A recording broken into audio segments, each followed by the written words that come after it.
Today we join the rest of the world in commemorating International Day of Remembrance of the victims of slavery and the transatlantic slave trade. On this day, we honor and remember our ancestors who endured this dastardly system of oppression. It's also a time to raise awareness about the ills of racism, prejudice, and discrimination. That way we can ensure that the atrocities which took place during slavery will never return.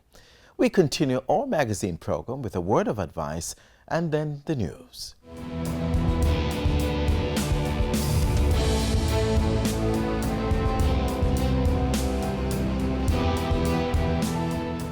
What can a little germs do?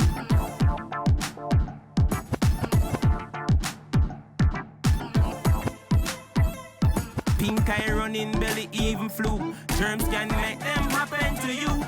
Put germs on our manners with these. Cover your mouth when you cough and sneeze. Always wash your hand with water and soap. Keep dirty hands from your eyes and your nose and your mouth. You don't want to be sick, take care. Practice every day, no germs around here. A message from the Ministry of Health.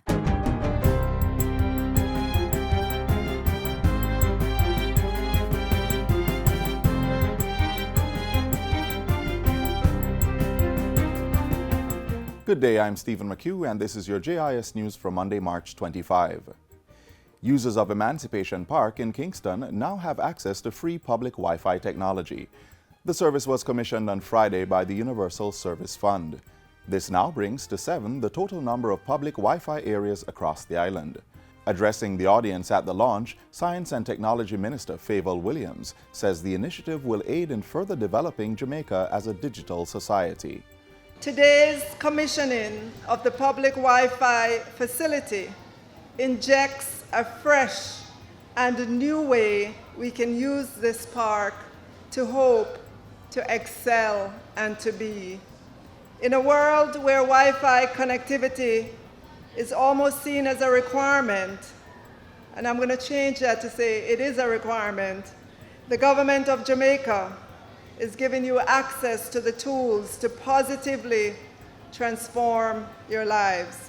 Meanwhile, Minister Williams is also urging citizens who use public Wi-Fi to protect themselves from cybercriminals and attacks. Do not use this or any public Wi-Fi to conduct banking, shopping, or other business transactions. Adjust your device settings and never automatically connect to this or any Wi-Fi connection. Be mindful of the websites that you visit and ensure that safeguards that you use to protect your systems and devices are up to date. In the meantime, the mandatory 10-digit dialing for all local calls will begin on March 31. The Office of Utilities Regulation, OUR, gave a 5-month extension for permissive dialing, which ends on March 30. That decision was taken to give large business customers time to adjust their systems to the changes. The challenges have since been addressed, paving the way for the implementation of 10-digit dialing. As a result, from March 31, calls using only 7-digit telephone numbers will not be completed. Persons will be prompted to disconnect the call and try again with a 10-digit number. In other news, the Education Ministry is reporting that all is in place for this week's administration of the Language Arts and Mathematics Performance Task components of the PEP examination. The confirmation comes from State Minister for Education, Orlando Terrelong, as he toured corporate area schools to gauge their readiness. The students are ready, we went around and all the grade 6 classes, the children, they are excited and they are so confident. We want to let them know that all systems are go, the papers are ready, our staff at the ministry, our staff throughout the region, everybody is ready. Over 40,000 students are expected to sit the PEP exam this year. Language Arts Performance Task will be administered on Wednesday, March 27, while students will sit the mathematics component the following day. The curriculum-based Language Arts and Science tests are to be administered April 16, and on April 17, the Mathematics and Social Studies component of the curriculum-based test will be done. Several contracts worth over $630 million have been brokered by entrepreneurs through the Tourism Linkages Speed Networking project. Earnings have increased over the past 3 years. Tourism Minister Edmund Bartlett says the funds reflect the uptake in local goods and services being used across the sector. I'm pleased to share That Speed Networking 2016 resulted in contracts valued at $181 million, while the 2017 event saw suppliers benefiting from over $200 million in contract. And in 2018, the value of these contracts grew to over $250 million. Mr. Bartlett was speaking at Wednesday's 2019 staging of the event in Montego Bay, St. James. The event format featured 15-minute pre-scheduled meeting appointments between managers of tourism resorts and entrepreneurs. This year's event saw 110 businesses participating with a focus on suppliers in the areas of digital marketing, content capture services, maintenance providers, and entertainment. Equipment valued at $1.48 million have been procured for the Mines and Geology Division, MGD, to further the development of the mineral industry. The equipment, which include a computer server, server racks and shelves, consoles, laptops, and tablets, were handed over Thursday. They were secured under the African, Caribbean, and Pacific European Union ACP-EU Development Minerals Program. Commissioner of Mines and Geology Division, Roy Nicholson, says the equipment will now allow the division to pursue marine geology. All that we will be getting, these equipment, is usually to enhance the further development of the mines and geology and also the mining sector, the mineral industry. So it can take us to dealing with cutting-edge technology. The handover of the equipment forms part of a larger $90,000 funding which facilitated the training of stakeholders in the minerals industry. And finally, the National Environment and Planning Agency, NEPA, is reminding members of the public to exercise extreme caution in areas that are known natural crocodile habitats. The public is also being urged to refrain from interacting with the crocodiles. The warnings follow a report of an incident involving a crocodile at Poorman's Corner in St. Thomas. Persons are being asked to immediately contact NEPA at 888-991-5005 or 876-754-7540 if crocodiles are seen in areas where they may pose a threat to human life. And that's it for JIS News Today. I'm Stephen McHugh. Thanks for watching.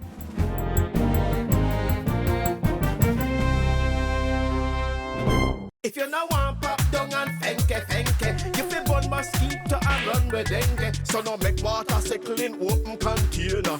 For them we read up under the danger. Usher them out, run them away. Slap them with the zapper and down them with spray. Use mosquito net and mosquito screen. Protect your household, now make them come in. If you no want pop down and fenke, you fi burn mosquito and run with dengue. A message from the Ministry of Health. It's Monday, the unofficial start of the work week. We want to keep you hyped and energetic for the next few days. Here's how. It was a magnificent festival, which saw more than 1,000 patrons, 37 booth holders, and 64 farmers participating in a 3-day celebration of all things coffee. Here we are today, launching the second annual coffee festival, following last year's hugely successful inaugural event. This year promises to be bigger and better.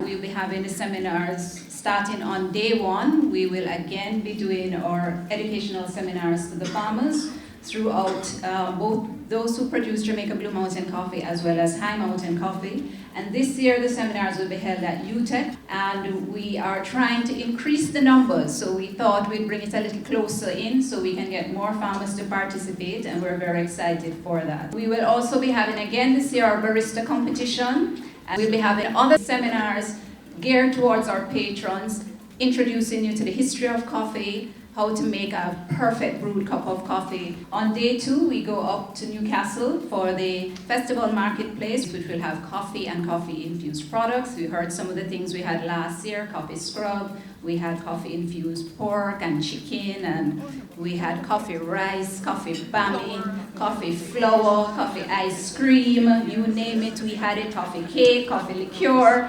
So there is going to be a lot of coffee in various varieties and forms. And then on day 3, we will be celebrating our Blue Mountain Culinary Trail. We have 14 stops along the trail, going all the way over to Blue Ridge and Mavis Bank, as well as we'll have Raft Jam Cafe, Blue Strawberry Hill, Crystal Edge, Belcourt, Crichton Estate, Heritage Garden and Cold Spring, Gap, and Hollywell. Hollywell this year will be having Misty Bliss on the same weekend as the Coffee Festival. So it's really going to be a full weekend of activities. Today, my rise, like the sunrise, my bright and my upright, no one can broke my vibe. Finishing at around 6 p.m., including a concert. Parking is at UTEC, not anywhere along the road, not anybody close to Newcastle. We had a lot of challenges with that last year, and we expect increased numbers. So with the support of the police, if you park, you might not see your car when you come back. On Sunday, there is no shuttle service from UTEC. Parking will be at Newcastle on Sunday. Pre-sale tickets will go on sale. It's $1,500 for adults. We'll also have children price tickets, as well as if we're not sold out before, we will have tickets on sale at UTEC.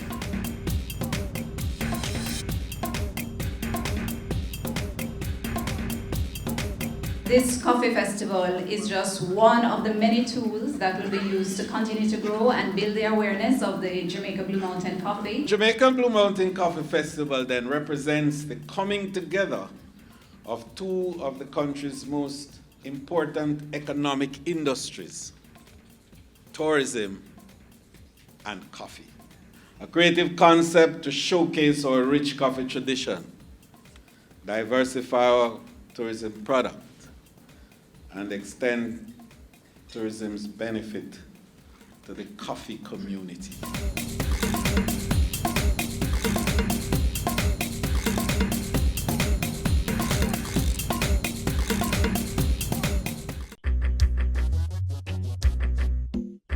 Nutritious food, succulent dishes, superior workmanship, and excellent service.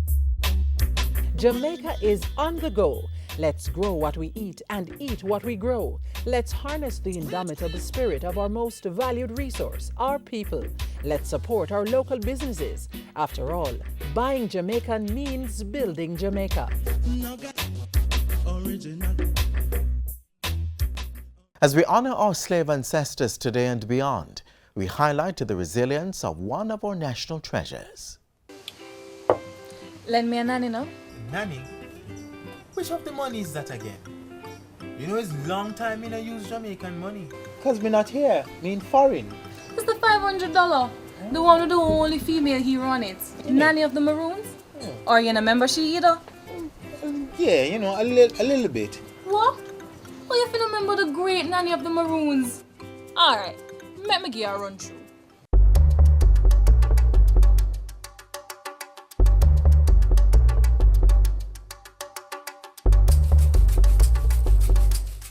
Today, Moortown and other communities in the Blue and John Crow Mountains of northeastern Jamaica stand as permanent reminders of the bravery and fortitude of the island's only female national hero, Nanny of the Maroons.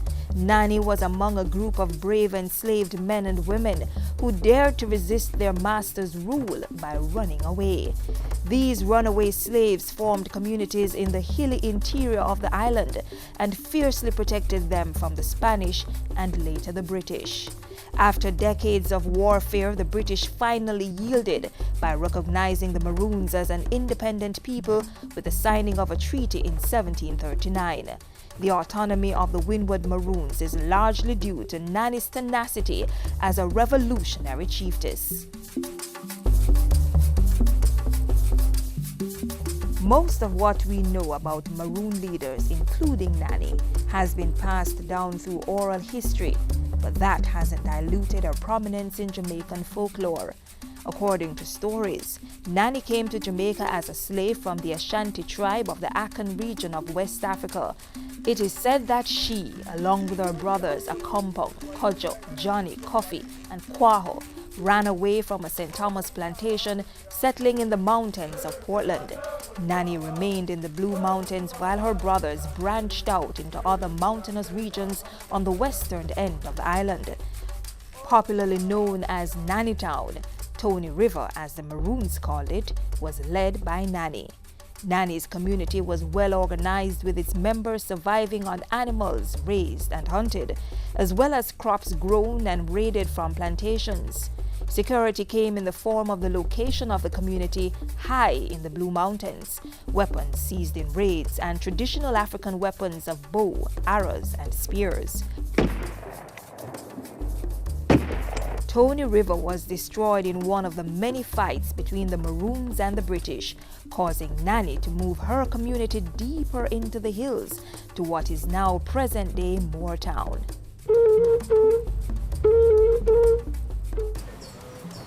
Oh, me remember now. But you see, this part of the story, I hear it time and time again. But what I'm curious about though is what kind of woman she was. I mean, like, with all the fighting to maintain freedom, a family. Did she have any husband? Yes, man. Nanny was a woman for all seasons. From the stories me hear, she didn't marry a man named Ado, but them never have any children. That no means that she never married any children, you know.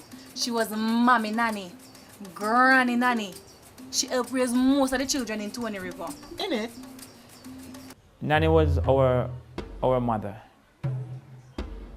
She was our queen, she was our priestess, and she was our chieftainess. Because she operated in all four roles, right? She was mother for the entire community. She was royal, she was regal, right? She was a queen. In terms of the spiritual ways of the community, in the guiding of the community, she was that person who would take on that role for the community. She was a military strategist for the community as well, so therefore she was a chiefess.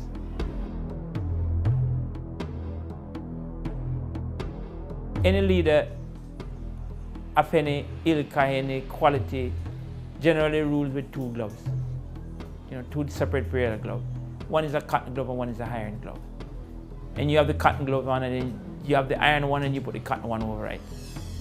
And Queen Nanny did just that, making a community out of different African tribes with kindness and compassion. But she was also a stern leader, dealing with dissent while making tough decisions. Nanny was not only the political and military leader of her tribe, she also served as spiritual leader. Before Nanny and the Maroon warriors would go off to battle the British, she would prepare them for ambushes, the popular style of Maroon combat.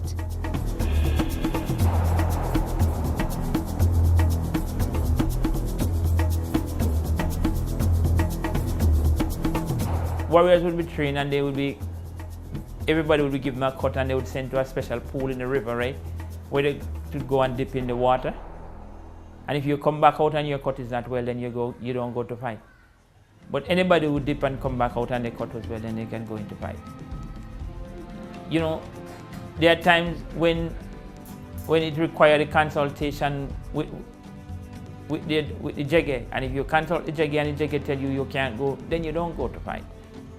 You do a lot of things, and that was Granny's responsibility. Always looking out for the well-being of her fellow Africans, Granny Nanny rescued slaves from the plantations on the plains. It's often said that after the Maroons signed the treaty with the British, they began to turn back runaway slaves, or even captured them for the British. The fact is that the Maroons would have taken in more persons than they would have returned. 200 years ago, 275 years ago, it had much more vegetation than now. It was much more covered, and more people could have come and stay in the community undetected by the authorities. The authorities had 2 white superintendents who were supposed to reside with the Maroons, and most of the time the Maroons make life for them rough, so that they had to leave. So many of the time they never really have the white superintendent living with them, so they could take in anybody that they want. The Maroons would have deliberately gone to the plantation and take away slaves from the plantation.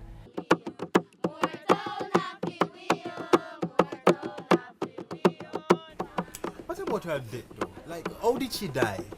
Well, the British want people to believe that them loyal slave copy did kill her in the war. But the Maroons themselves nanny lived long after the war ended. She buried in a bump grave in Moortown. A legacy. Talk to me about her legacy. Legacy. Today, Maroon communities such as Moortown is warrior spirit and Maroon heritage alive. We like Jamaica to know that the generation is still here and we're still keeping the things together. Dance, so Jamaica can just keep on, come and who want to can come and visit the community, and we're here, to take you on the tours wherever you want to go. You want to go to Nanny Falls, you want to sit and reason about Nanny. We're still here. It's not like the culture dead out or anything like that. So Nanny was truly a mystical woman of all seasons. Yes.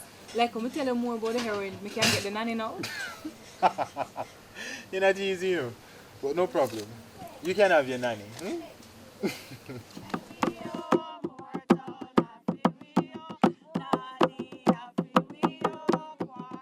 Violence against women and girls is a human problem, not just a woman's problem. It's a problem for men too. Gender violence takes many forms, including sexual assault, domestic violence, relationship abuse, sexual harassment, and sexual abuse of children. The magnitude of ongoing violence against women and children in our country is cause for alarm. We can end the violence. It requires all of us to end the violence. I call on all our men and women in Jamaica to take a stand. And men, especially, must get involved in this movement to create a better world for their daughters, their mothers, their sisters, their aunts, their uncles, their fathers, their sons, and for themselves. Let's protect and reassure. Let's unite to end gender violence. Over 176 million women worldwide are affected by endometriosis, yet they suffer in silence. Get up to speed on what you need to know to assist, comfort, or simply empathize with them.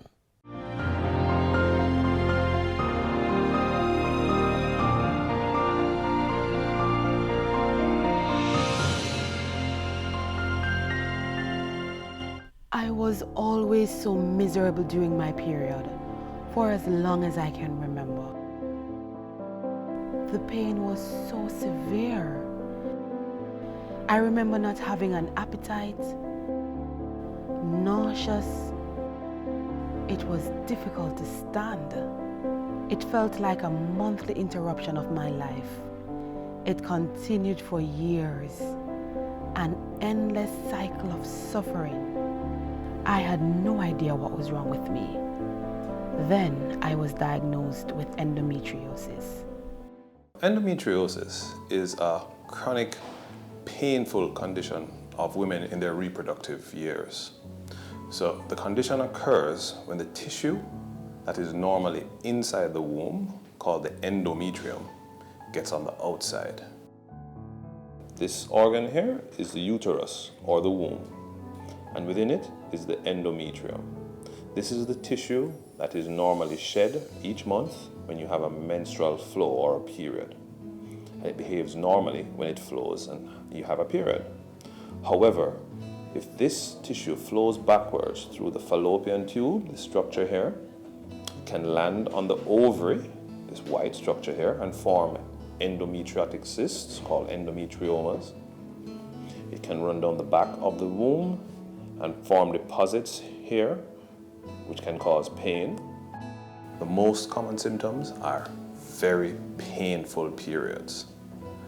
You may also have infertility and pain during intercourse.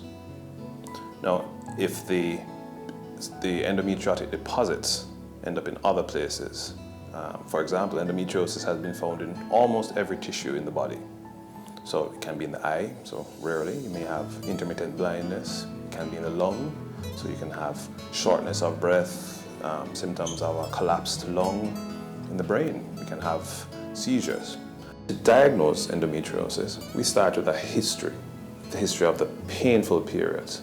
For those patients, we'll ideally do an abdominal and a pelvic examination. The gold standard test is a surgical procedure called laparoscopy. That's where we use a camera, which is inserted in through just below the belly button or the umbilicus, and using powerful lighting sources and optics, we're able to look and examine the pelvis, and then we can see the endometriotic deposits. My journey with endometriosis began about 7 to 8 years ago when I was trying to get pregnant and couldn't figure out why. Went to the doctor, and after doing several tests, he asked about endometriosis. I'd never heard of it. And he said, well, we do a non-invasive surgery, which is a laparoscopic. They go in through the navel. By this, we use a camera, as I said, and we use a set of surgical instruments which allow us to enter the abdomen through very small incisions, and we're able to locate the deposits, and we try to excise them or remove them from the pelvis in its entirety. So I did the surgery, and unfortunately I had what was called a spontaneous abortion. That didn't hold. Tried again a few months later, and I got pregnant. I went to about 5 months, and unfortunately the baby died in vitro. I have not been able to ever get pregnant again. After making a diagnosis, the mainstay of treatment is going to be dependent on your stage of the disease. So there are medical treatments, so we can use painkillers, oral contraceptive pills, surgical techniques. If you are having debilitating pain, if you're missing school, if you're missing work, then that's not normal, and you need to seek the appropriate help.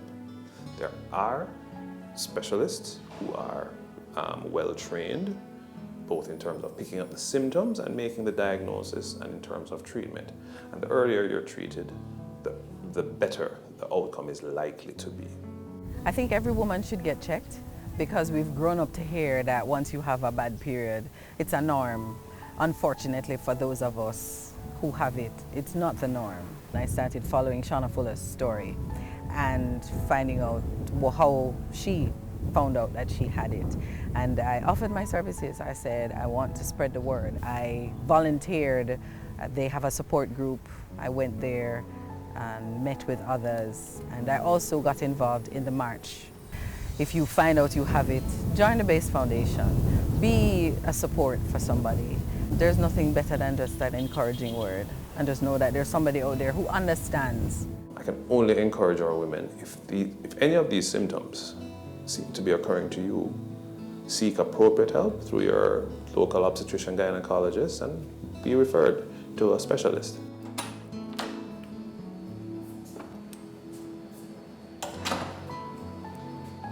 If I knew then what I know now, that it had a name, that I wasn't alone, now that you know, don't suffer in silence.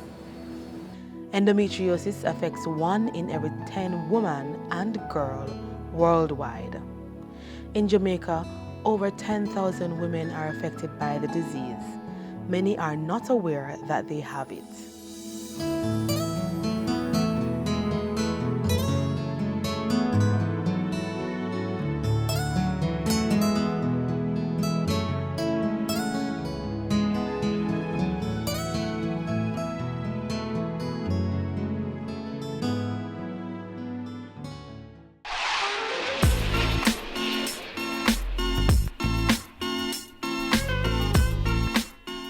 And that's all we have for you today on this station. We return tomorrow, round about the same time, with more information you can use to better your daily lives. We maintain a strong online presence. There's jis.gov.jm. There's social media, including YouTube. And we have a mobile app that's Android and iOS compatible. On behalf of the entire team here at the JIS, I'm Adrian Atkinson. Thanks for watching.